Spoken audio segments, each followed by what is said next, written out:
Knowing how to, is there supposed to be another word in there? Start over.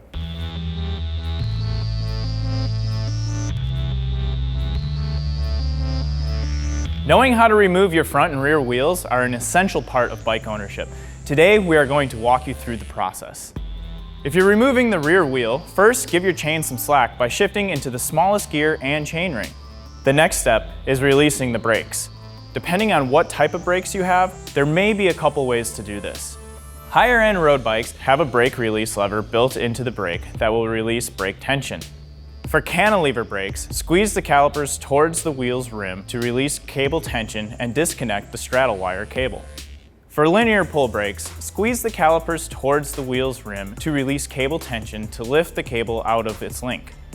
For disc brakes, there's nothing extra you need to do because disc brakes rock.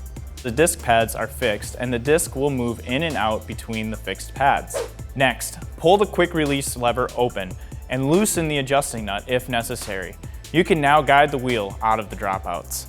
You may need to remove the axle completely to guide the wheel out of the dropout safety tabs. If you're removing the rear wheel, you'll need to pull down and back on the rear derailleur to release the cog from the chain. Now it's time to reinstall. For wheels using a quick release skewer, it's important that the wheel is fully seated in the dropouts. To make sure this happens, it's easiest to reinstall the wheel while the bike is on the ground. Make sure your quick release lever is in the open position and install the wheel into the dropouts, making sure that the wheel is fully seated. If you have disc brakes, make sure the disc is inserted between the fixed pads. On the rear wheel, you'll need to hold the derailleur down and back and place the wheel so the chain hooks onto the cog. Now, close the system by tightening the adjusting nut.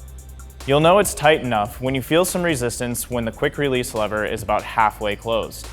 Fully close the quick release lever, making sure the front wheel lever is facing towards the rear of the fork and the rear wheel lever lines up evenly between the chain and seat stays.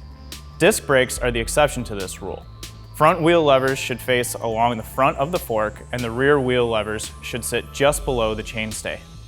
As you can see, if your levers are closed at the correct position, they don't hit any part of the bike frame or any accessories like racks or fender stays.